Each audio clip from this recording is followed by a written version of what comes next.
Memory and a Billionaire. Chapter 1. The Bridge in the Rain. It was supposed to be an ordinary night, but ordinary nights have a way of breaking into storms. The first crack of thunder rolled across the sky like a warning no one cared to hear. In Atlanta, down on the west side where the old Jefferson Street Bridge carried the weight of tired buses and honking cars, a girl sat on a sheet of damp cardboard with her back pressed against the concrete pillar. Her name was Maya.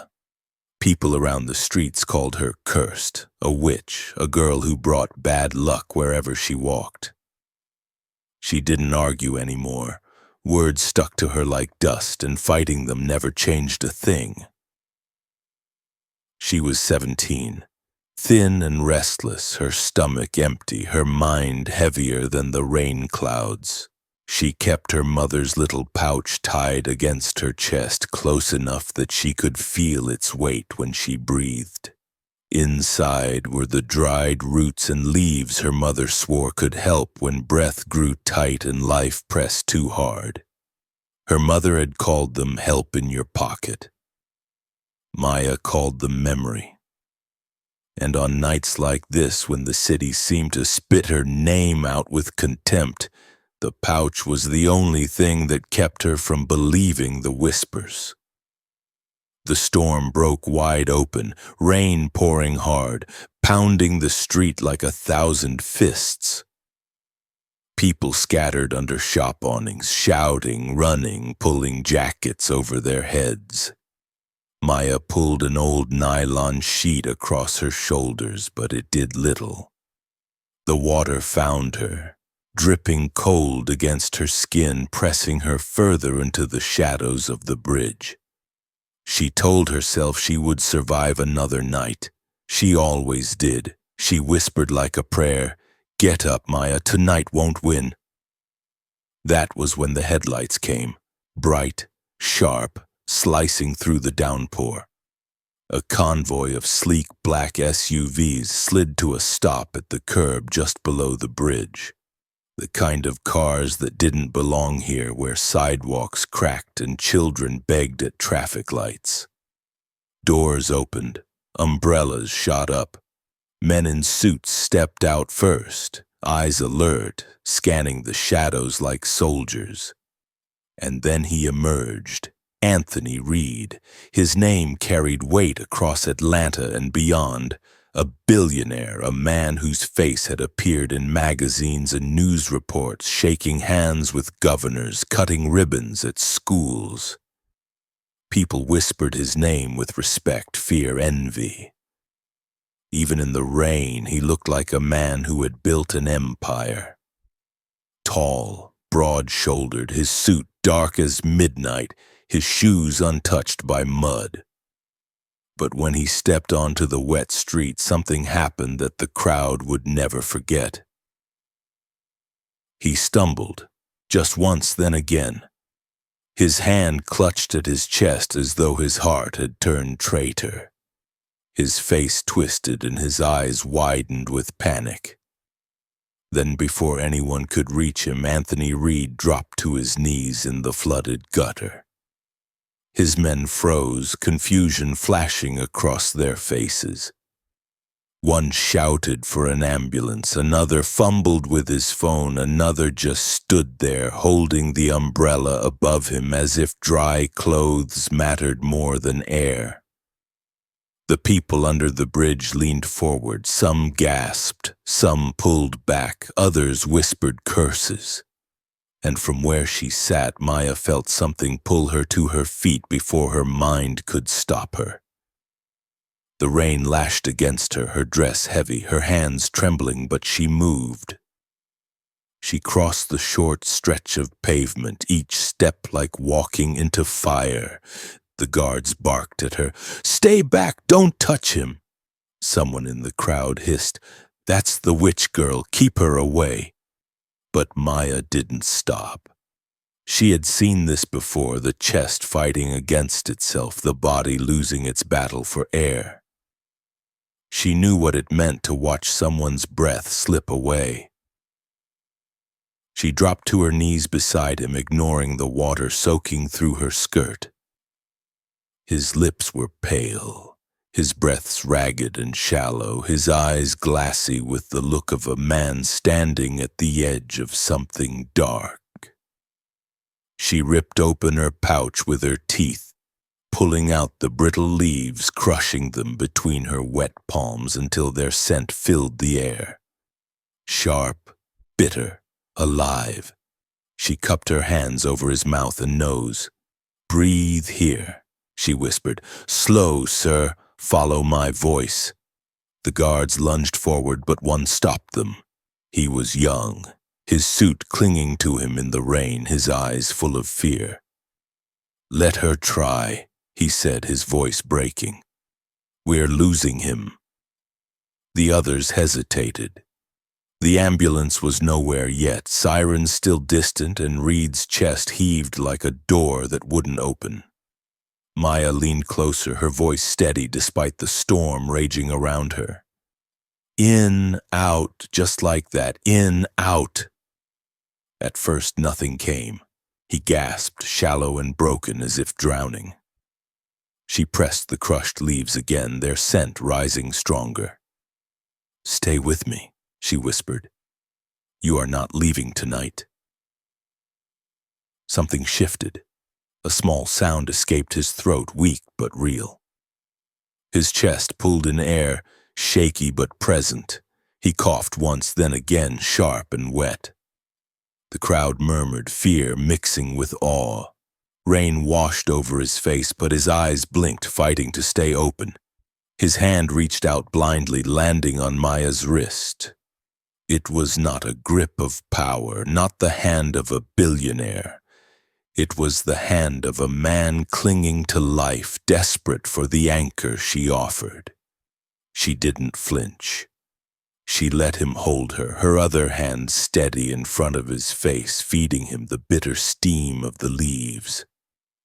"In, out," she said again. "Good. You can do this." And for the first time that night, Anthony Reed obeyed. His breaths deepened, each one painful but stronger than the last. He looked at her then, truly looked, and in his eyes there was not wealth or pride, only raw surprise that a stranger from the gutter had pulled him back from the edge. The sirens grew louder, red and blue lights cutting through the rain. Paramedics rushed in, their voices quick, their hands practiced. They lifted him onto the stretcher, pressed a mask to his face, shouted numbers to one another.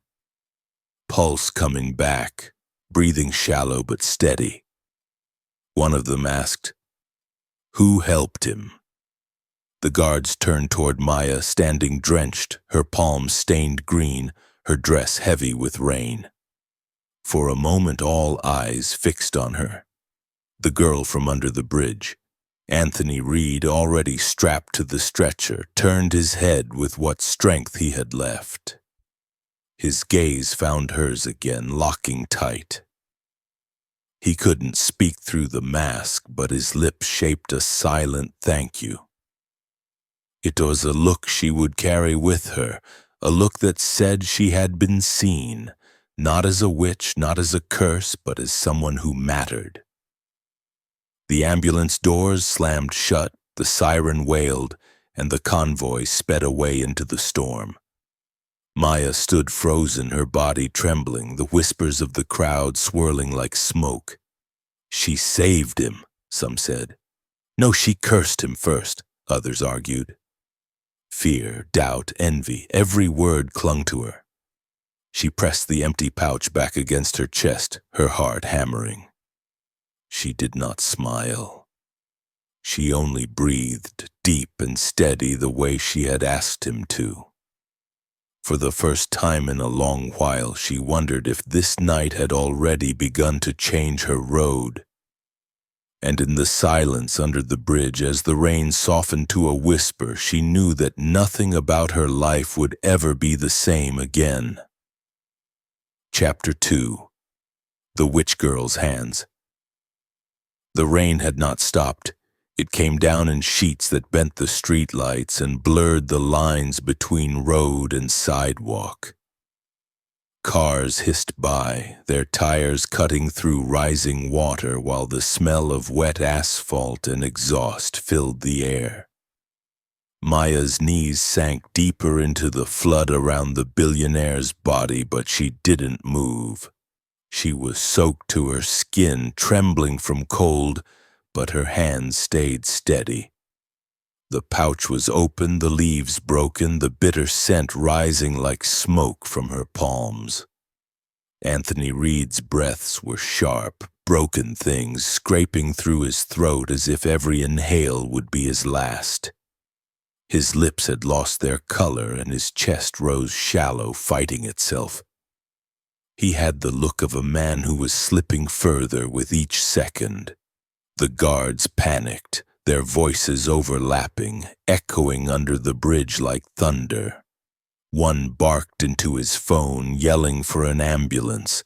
Another pressed a hand to Reed's shoulder, as if holding him down could keep him alive. The third guard stood with the umbrella, frozen, eyes darting between his employer's face and the girl kneeling in the rain. "Stay back," one of them shouted at her. "Don't touch him." His voice carried fear more than command, but Maya ignored him. She leaned closer, crushing the leaves harder between her palms, whispering words too low for anyone else to hear. "Breathe, sir, in, out. You are not leaving tonight." Her voice was calm, softer than the storm, and yet it cut through the chaos. For a moment the guards fell silent, watching, as if they too were caught in her spell. The crowd pressed closer under the bridge, men and women who had run for shelter from the rain, their eyes wide. Some whispered she was a witch, others said maybe God had sent her. A boy laughed nervously and shouted, "She's cursing him!"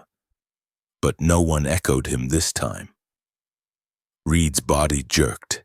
His mouth opened, but no words came, only a broken wheeze.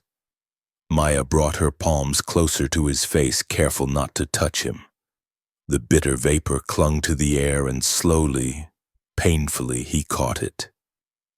His chest lifted a little deeper, a sound rattling in his lungs. She matched her breath to his, loud enough for him to hear.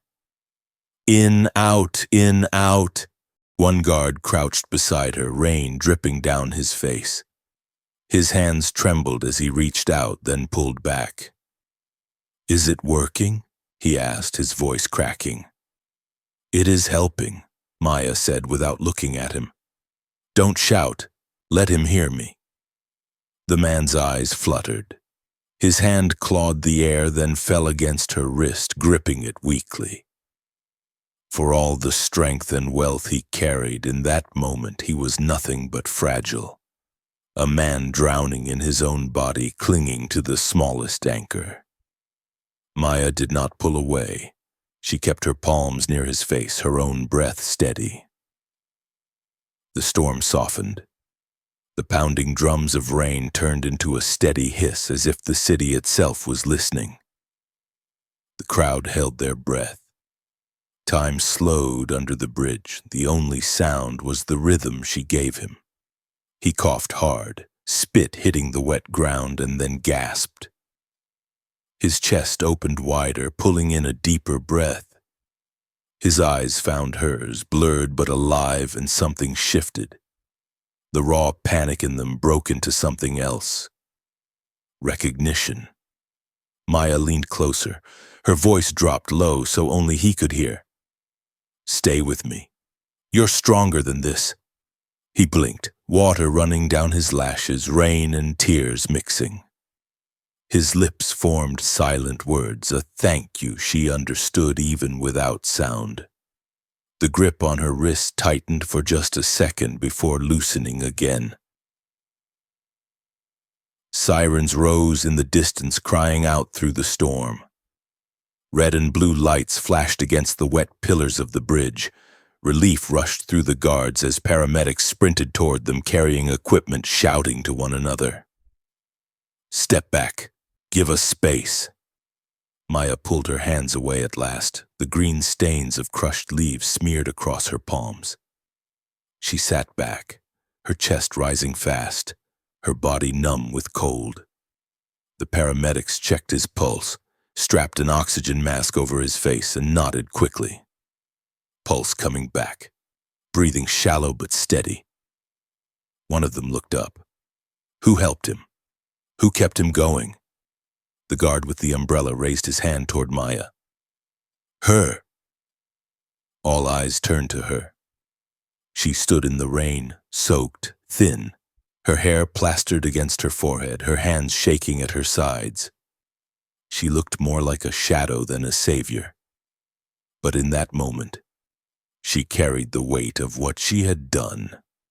The billionaire's chest rose steadier now, his face less twisted with pain, his hand still reaching weakly even as the mask covered his mouth. The paramedics lifted him onto the stretcher, rain splashing against their boots as they hurried to the ambulance. As they secured him, Reed turned his head toward her, fighting the heaviness pulling him under. His gaze locked with hers once more, a gaze that carried more than gratitude. It was a promise, a bond forged in the rain between two worlds that should never have touched. The ambulance doors slammed shut, the siren wailed, fading into the storm as the convoy pulled away. The crowd broke into voices, some muttering prayers, some whispering suspicions. She saved him. Or maybe she cursed him first. These things always have two sides. The words swirled around her like smoke she could not escape. Maya tied the empty pouch back against her chest, her fingers trembling. She looked at her green-stained hands and thought for the first time in years that she had done something that mattered. But even as her heart whispered pride, the eyes around her cut deep. To them she was still the witch girl under the bridge, the girl to blame or fear. She pulled the nylon sheet back over her shoulders, sat again on her cardboard, and watched the night push forward. Above her the city roared on, buses grumbling, horns blaring, street vendors yelling through the rain. Life did not stop because one man almost died. Yet Maya knew in her chest that something had shifted. She felt it in the way he had held her wrist, in the way his eyes had found her through the storm. It was not magic. It was not luck. It was something else. Something that whispered to her that this night was only the beginning, and that the road ahead for both of them had already changed. Chapter 3. Whispers on the Street. Morning came slow, crawling across Atlanta with a pale light that turned wet pavement into a dull mirror. The rain had ended hours ago, but the city still smelled of it. Damp earth. Exhaust fumes rising from buses, trash steaming at the corners of narrow alleys. Maya sat under the Jefferson Street Bridge on her folded cardboard, knees drawn tight, her head resting against the cold concrete pillar. She had not slept much.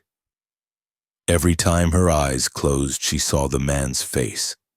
The panic in his eyes, the way his hand gripped her wrist, the silent thank you that passed between them before the ambulance swallowed him.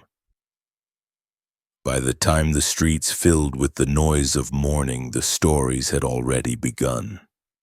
Vendors set up their stalls, calling out their goods, eggs, peanuts, bottles of water. Bus conductors shouted destinations, slamming their fists on metal. Somewhere a preacher's voice rose over a crackling speaker calling sinners to repent, and through all of it the whispers moved like smoke through the crowd. "That's her," a woman said, nodding toward Maya as she arranged oranges on her tray. "The witch girl who touched Anthony Reed." Another voice laughed. touched him, saved him, or cursed him. You people forget how witches work. They bring the sickness first, then pretend to heal it. Maya heard it all. She kept her eyes low, her fingers tracing the edge of the pouch beneath her dress. She told herself the words didn't matter, but they landed heavy, piling up inside her chest like stones. She wanted to vanish into the shadows of the bridge, but no shadow was dark enough to hide her now. A group of boys from the block wandered over, their voices loud, eager for entertainment. One tall, thin boy smirked, his eyes gleaming. "Maya, they say you touched Mr. Reed's chest and he woke up like a movie trick." The others laughed. Another boy added, "She used that witch leaf she always carries. Didn't I tell you that's what she does?" Maya lifted her eyes, her voice low but sharp. "It is not witch leaf. It's medicine. My mother taught me." The tall boy tilted his head, mocking her calm. "Then why do people die when you're around? Wasn't your father alive until you showed up in that house?" And then he snapped his fingers. "Gone." Her stomach twisted, but her voice stayed steady. "You think I killed my father?" "That's what your stepmother said," the boy replied with a shrug, his grin wide.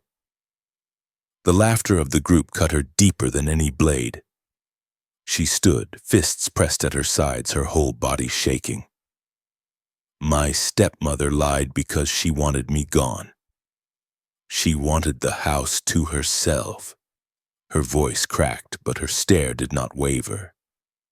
The boys shifted, glancing at each other, their bravado fading for a moment. Then they drifted off, their laughter thinner now, but still cutting the air behind them. Maya sat again, pulling her knees to her chest, pressing her forehead against them. She told herself their words didn't matter. She told herself they were only echoes. But the truth was, she had heard these accusations so many times they had become another name for her. Witch girl. Bad luck. Cursed. The city roared around her, but inside her head it was quiet and heavy, like sitting at the bottom of a deep well. She touched the pouch against her chest and whispered under her breath, "Memory, not magic. Help in your pocket." The words steadied her, if only for a moment. By midday, the market was alive, voices crashing against each other in waves. Maya went back to the traffic light, carrying her rag and small bottle of soapy water. She wiped windshields as cars stopped at the light, hoping for coins.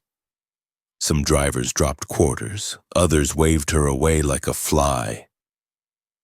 A few stared straight through her as if she were made of glass. Still, she kept working.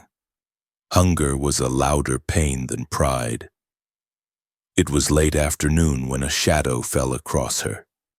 She turned and saw a tall man in a crisp white shirt standing with an umbrella in his hand, though the sky was clear. His shoes were polished, his watch gleamed. He did not belong here. "Yes?" she asked, wary, clutching her rag close. The man's voice was calm, polite, but carried weight. "I work for Mr. Reed. My name is Marcus." Her chest tightened. The billionaire's face flashed in her mind, the hand gripping her wrist, the thank you shaped on his lips. Is he all right?" Marcus nodded. "He is recovering. He asked me to find you." Maya blinked, stunned. "Why?" "To thank you," Marcus said simply, "and to give you something for what you did." She shook her head quickly, words spilling fast. "I don't want money." Marcus looked surprised, as if no one had ever refused such an offer before. "It's not just money, it's—" He stopped, studying her face, then asked softly, "Why don't you want it?" Her eyes fell to the pavement. "I didn't help him for a reward. I just didn't want him to die." For a long moment he said nothing. The noise of the market swelled around them, hawkers shouting, bus horns blaring, the clatter of a stall door. But between them silence stretched. Finally Marcus nodded. "Mr. Reed will want to speak to you himself. Will you come with me?" Maya stepped back, her voice steady though her heart raced. "I don't know you. How do I know this isn't a trick?" "You can follow me to the hospital if you want," he said. "Ask anyone there. You'll see I'm telling the truth." She hesitated. She thought of the look the man had given her in the rain, the bond in his eyes. But she also remembered every lie strangers had told her, every betrayal, every hand that had reached only to push her down again. "Not today," she said finally. Marcus seemed about to argue, but then he simply nodded. "Very well, but don't disappear. He will want to see you." He turned and walked away, his white shirt vanishing into the crowd. That night under the bridge the whispers grew louder. Some said she was smart to refuse because rich men's gifts were traps. Others said she was a fool. No one refused a billionaire's offer unless they had something dark to hide. A woman passing by stopped to glare at her. "I know your type," she said coldly. "Pretty face hiding a dark heart. That man should be careful with you." Maya didn't answer. She simply pulled the nylon tighter around her shoulders and watched the market lights flicker. Her heart was heavy, but her face stayed calm. The city moved on. Buses grumbled, vendors shouted, children played tag in the rain-damp streets. But in the quiet corner under the bridge, Maya sat awake long into the night. Her mind caught between the old life she knew and the new path that had opened, waiting just beyond her reach. And though she tried to push it away, she could not forget the way Anthony Reed's eyes had searched for hers, as if he had already decided that their roads were not finished crossing. Chapter 4. The Mansion Gates. 2 days passed before the black car returned. By then the gossip under the Jefferson Street Bridge had grown restless and sharp, like knives tossed between careless hands. Some swore Maya had cursed the billionaire and that his life now hung on her whims. Others argued she was chosen by God, a vessel carrying something holy, though even that sounded dangerous. Maya moved through it all quietly, washing windshields for change, keeping her head low, but she felt the eyes on her. Every whisper clung to her like rain that refused to dry. That morning the sky was pale and clean, the city washed from the storm. The smell of frying catfish rose from a food cart. Children kicked a worn ball across puddles, and buses already lined up with their usual chorus of horns. Maya sat near the pillar, her knees drawn close, her cardboard folded beside her. When the car rolled up sleek and dark, it pulled all attention toward her. Marcus stepped out first, dressed sharp as always, but this time he wasn't alone. Beside him stood a man with a shorter frame, neat beard, and a voice that carried quiet authority. "This is David," Marcus said. "Mr. Reed's personal aide." David took a step closer, his eyes calm but steady. "The chief insists on seeing you.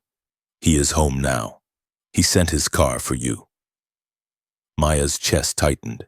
Her first thought was to refuse, to shake her head like before and retreat into the crowd. "I don't belong in a place like that," she murmured. David's expression softened. "You saved his life. He owes you his thanks. Please, even if you don't want anything, let him say it." Something in his tone, less demand, more plea, pulled at her. Maya looked from Marcus to David. For a long moment she said nothing, then nodded once. "I will come. But I won't take money I didn't earn." "You will work," David assured her. "You will be treated with respect." The car door opened. People stared openly now, their voices rising in low, taunting tones. "Which girl is leaving with them? Careful. Maybe they'll lock her up. Or maybe she won't come back at all." The words burned, but Maya straightened her back, gathered her ragged courage, and stepped into the car. The city slid past the window as they drove.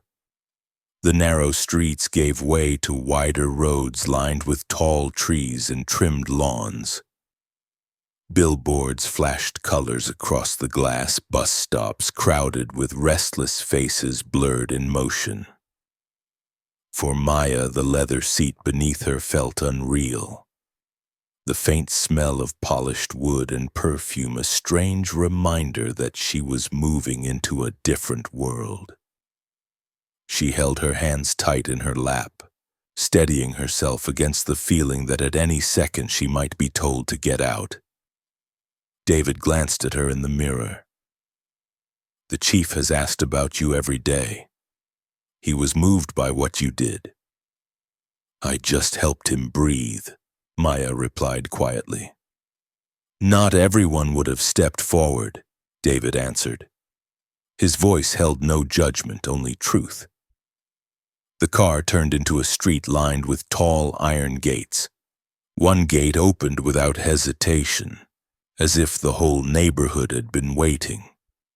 The driveway curved through a garden blooming with roses and white lilies, their colors bright against the deep green of the hedges. The house itself rose at the end, painted white, tall windows catching the afternoon sun. Maya's breath caught. She had seen houses like this only in magazines left on bus seats or in the glances of movies playing on old televisions in corner shops. Up close, it felt like another world entirely, a place where floors didn't creak, where walls didn't carry the smell of mildew. The car stopped. David opened the door and gestured gently. "Come." She stepped out onto the polished stone path, her worn shoes leaving faint prints of dust. Every detail pressed on her senses, the crunch of gravel, the scent of roses drifting in the breeze, the quiet hum of water from a fountain near the entrance. Even the air felt different here, cooler, untouched by the smoke and sweat of the streets. They led her inside. The front door opened into a hall with high ceilings, polished marble floors, and walls lined with framed photographs. The air smelled faintly of roses and polish, a combination that made her feel both welcomed and watched. A woman in a dark uniform appeared, her face unreadable, her eyes flicking quickly over Maya before she stepped aside. Through the hall into a sitting room where light spilled across soft rugs and wide windows, Maya found him. Anthony Reed sat in an armchair, thinner now, but his eyes clear, alive, searching.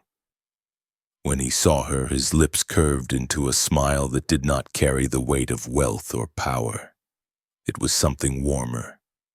"Maya," he said, his voice deep but careful. "Come closer." Her feet felt heavy, but she moved, each step echoing the memory of rain and sirens. She stopped a few feet away, hands folded in front of her. "You saved my life," Reed said. "I do not forget such things." She lowered her eyes. "I only did what I could." "What you could was more than anyone else did," he replied. "Even my own men froze, but you moved." His words carried no anger toward his guards, only recognition of her courage. He gestured to a chair. "Sit." She hesitated, then sat on the edge, back straight, her hands tight in her lap. The room was too soft, too rich, the cushions sinking under her weight as if testing whether she belonged. I want to thank you properly, Reed said, leaning forward, his eyes never leaving her face. Tell me, what do you need? Food, a place to stay, school? Her throat tightened. All the things he named were the things she had dreamed of at night, whispering to herself under the bridge. Yet now that they were offered, they felt heavy, dangerous, like traps hidden inside gifts. I'm fine, she said softly. Reed's brows drew together.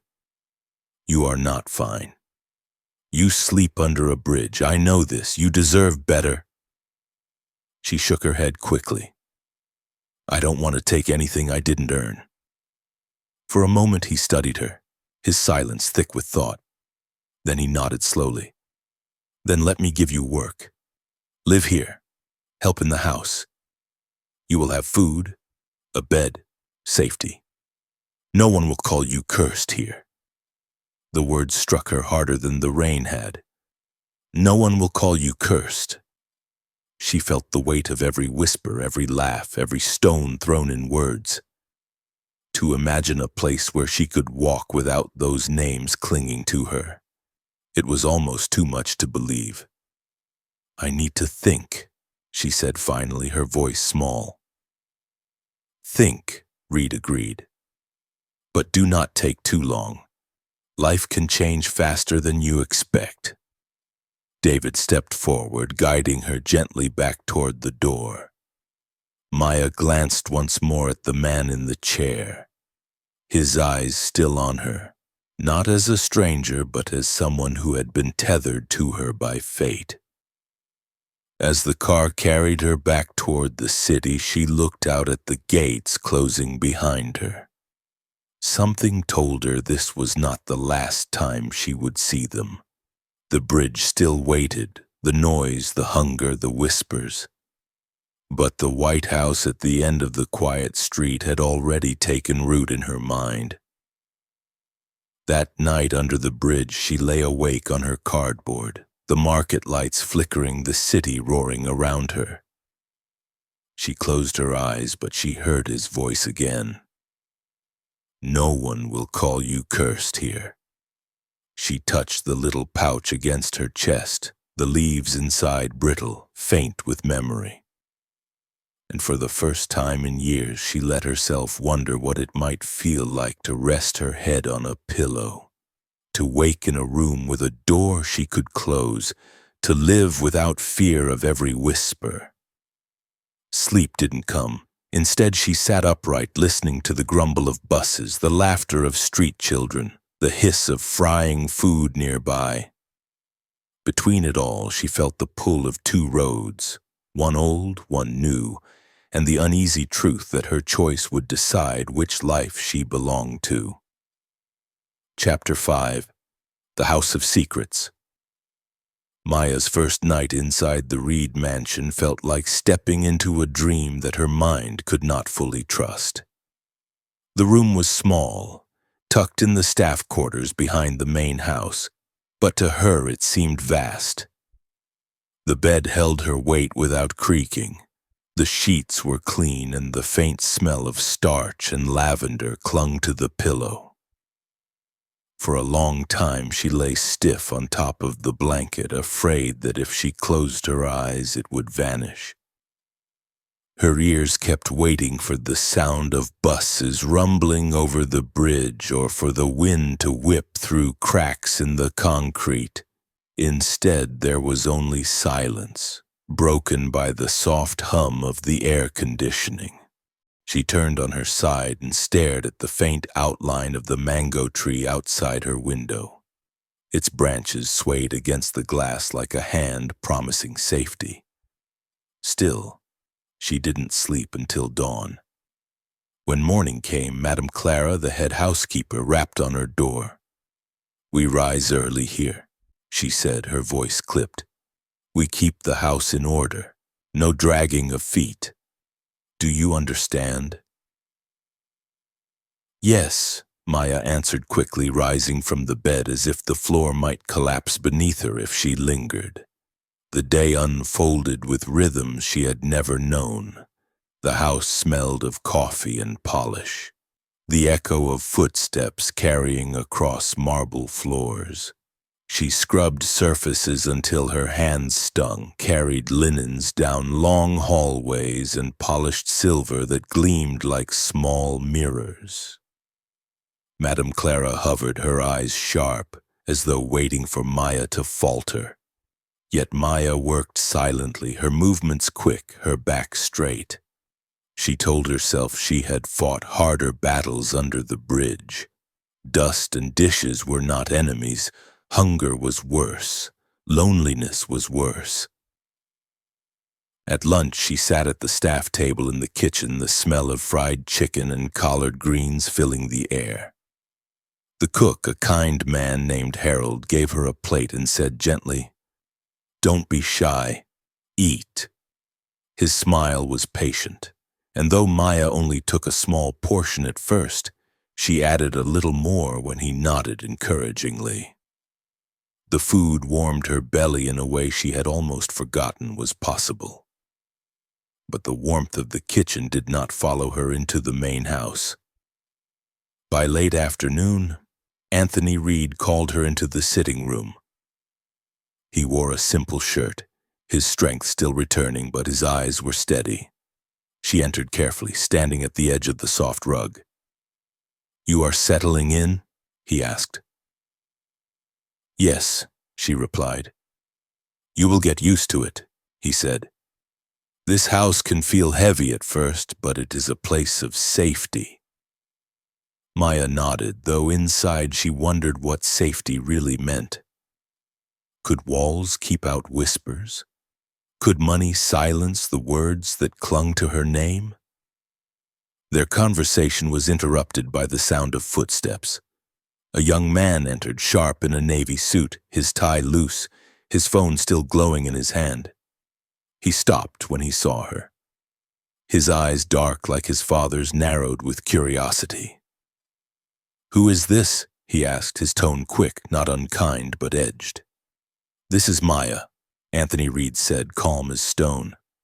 "She is joining the staff." The young man's gaze lingered. "Staff, today? I wasn't told." "You are being told now," Anthony replied. The young man's mouth curved in a half-smile that didn't reach his eyes. He extended his hand. "I'm Jordan Reed. Welcome." Maya wiped her palm against her dress before shaking his hand. His grip was warm, his eyes studying her face as if searching for a secret. "Where did Father find you?"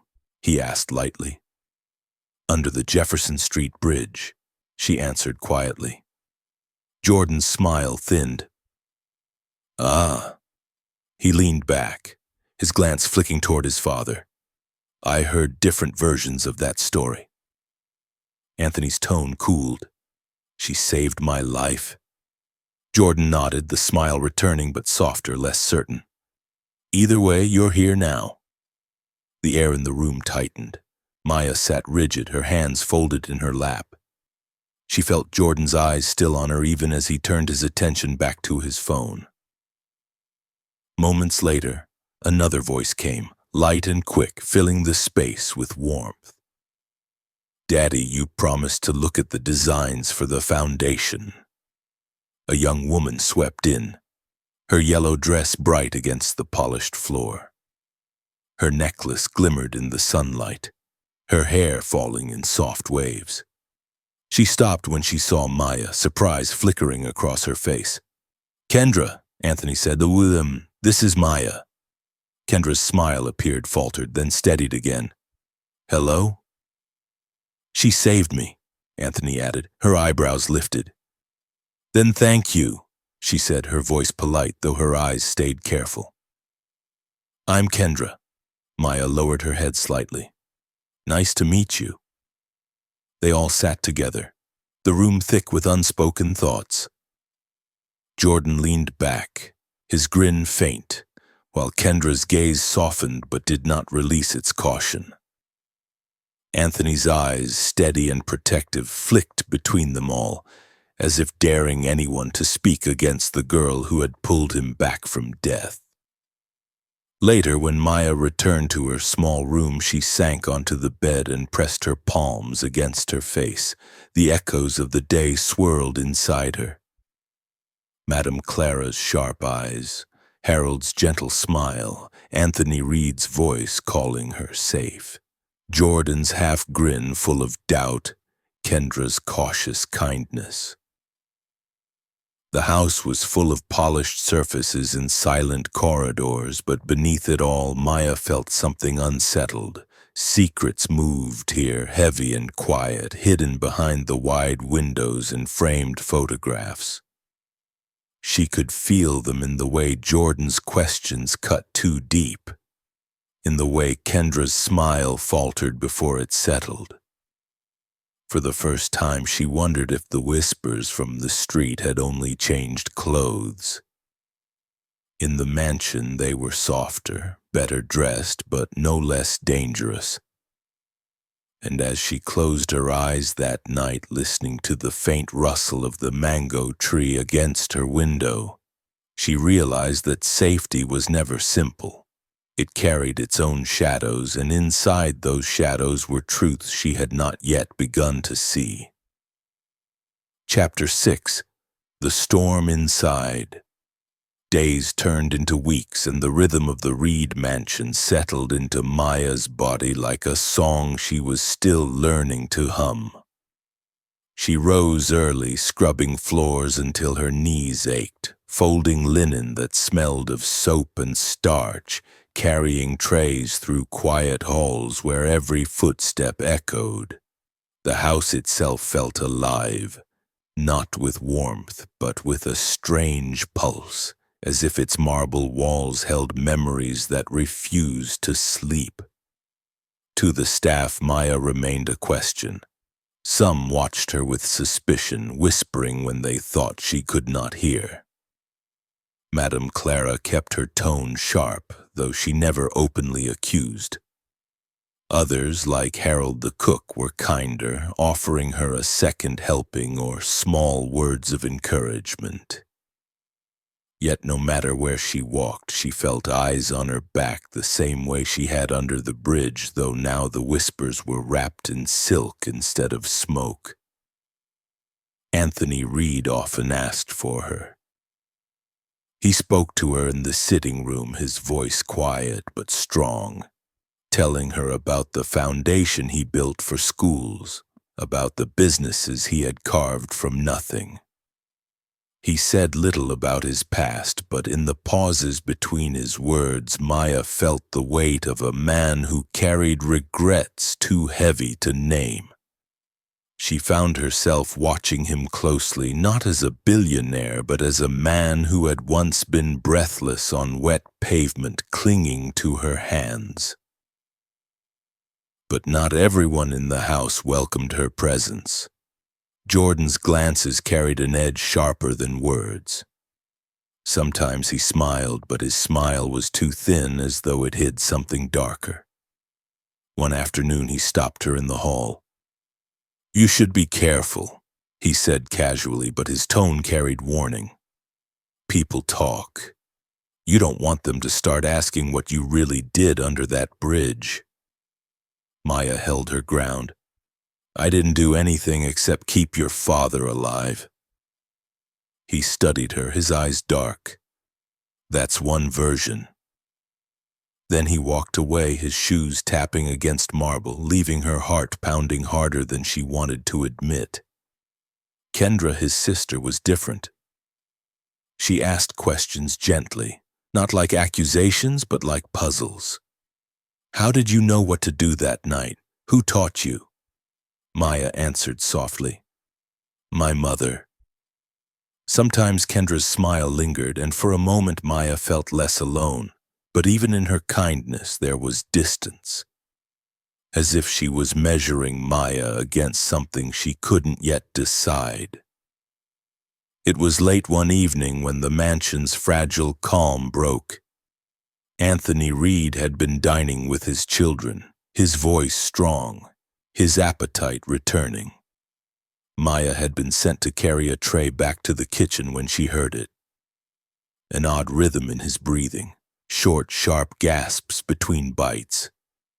At first, the others laughed it off. A cough, nothing more. But then his face changed, his hand rising instinctively to his chest.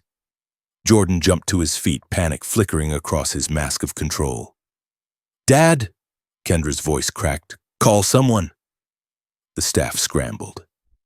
Madame Clara froze, eyes wide. Harold's hands shook as he fumbled with his phone.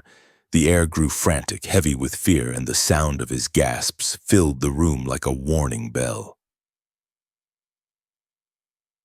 Maya dropped the tray where she stood and moved without thinking. Her pouch was always tied beneath her dress. Her fingers found it now, tearing it open.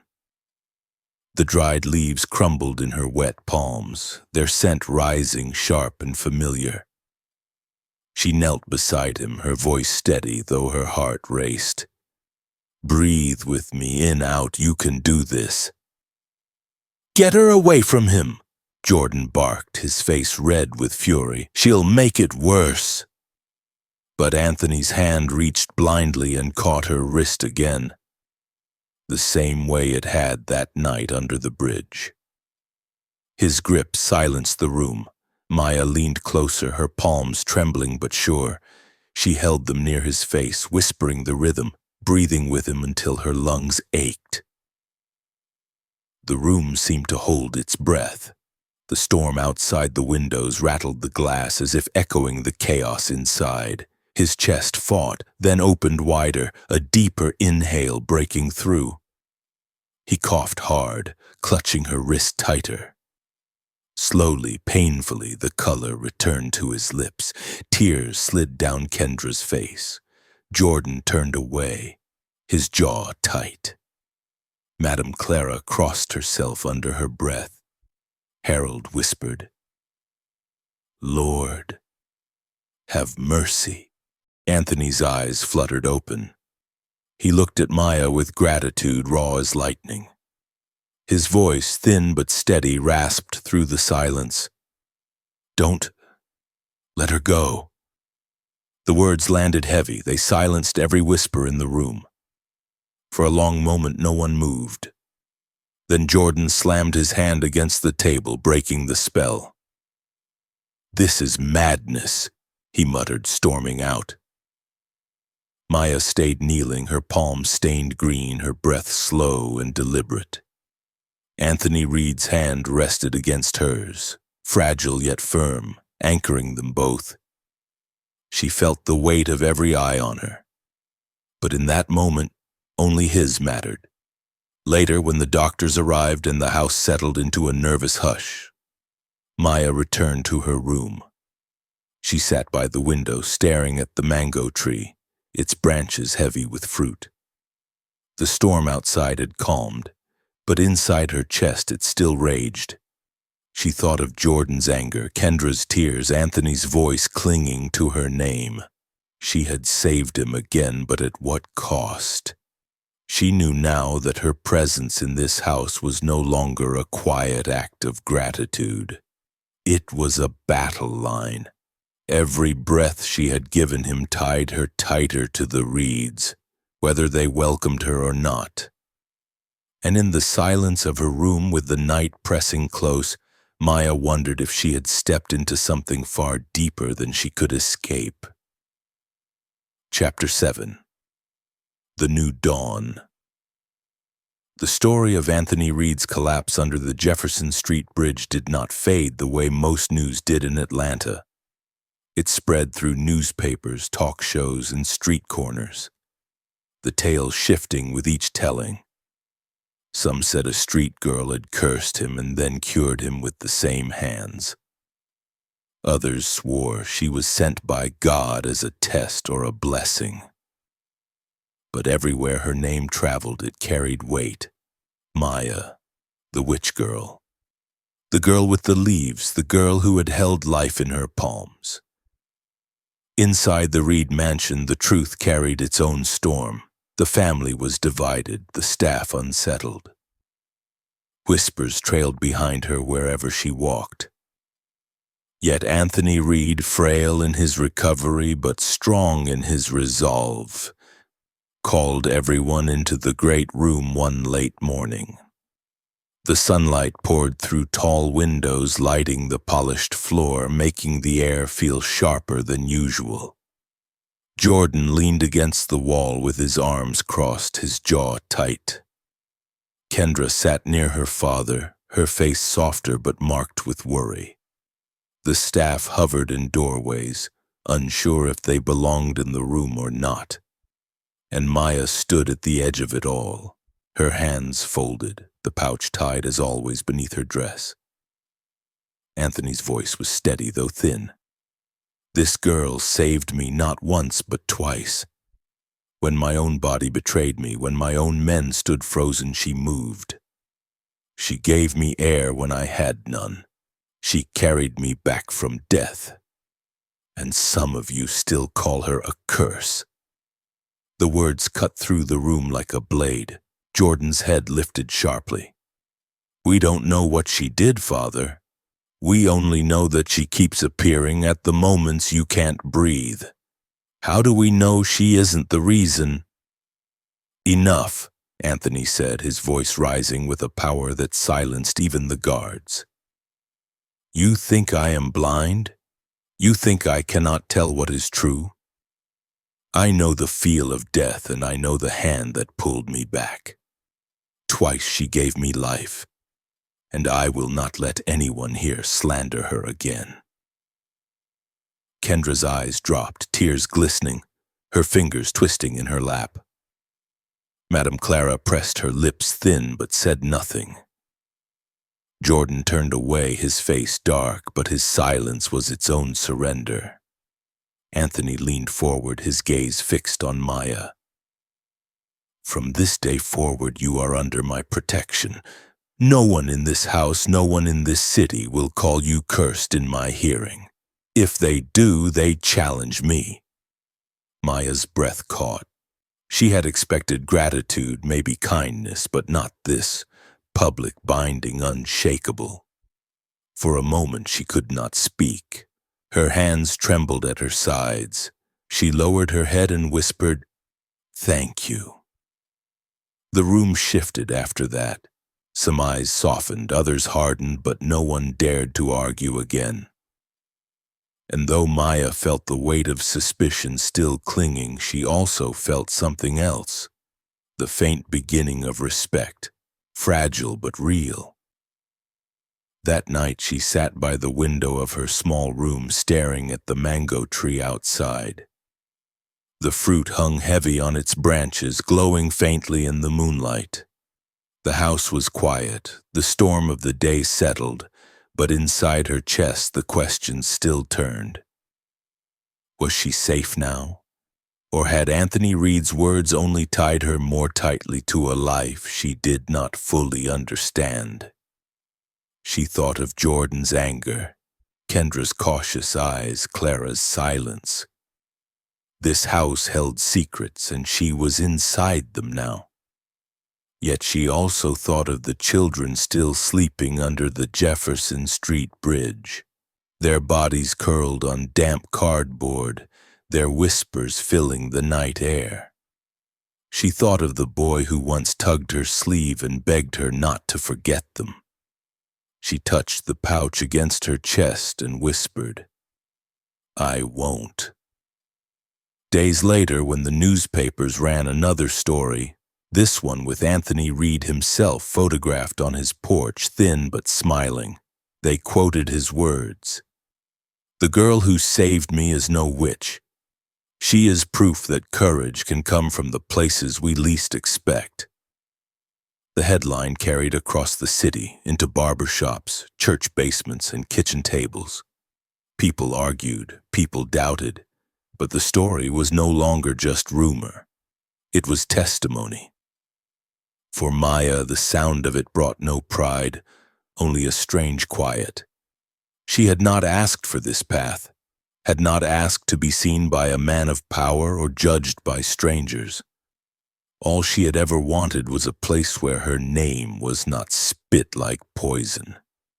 and maybe, just maybe, she had begun to find it. One evening, Anthony called her again. He was stronger now, sitting by the window in a simple white shirt, the late sun casting gold across his face. "You still carry the pouch?" he asked. She touched her chest. "Yes." "What do you call it?" "Memory," she said softly. He nodded, his eyes distant, as if those words touched something in him he had never shared. "Memory is stronger than magic. Don't forget that." She left him with those words echoing in her mind. That night, as the city spread its lights across the horizon, Maya leaned her head against the glass. The mango tree swayed outside, patient, rooted, growing in silence. She thought of the bridge, of the mansion, of the strange line that connected them. She thought of the man who had gripped her wrist and whispered gratitude without words, and of the world that would never stop whispering about her. And yet inside the storm of voices she felt something new. It was not pride, not triumph. It was a steady quiet, like the breath she had taught Anthony to follow in the rain. In, out, a rhythm of survival that had carried her this far and would carry her further still. The night moved on. The house slept. And in her small room, Maya closed her eyes, knowing the road ahead was still uncertain, still heavy with secrets and shadows. But she also knew one truth she could hold like a flame. Help given without price changes everything. It turns strangers into family, whispers into strength, curses into blessings. When dawn broke, spilling pale gold across the garden, Maya rose to meet it. For the first time in her life, she felt that the morning did not belong to the city alone. It belonged to her too,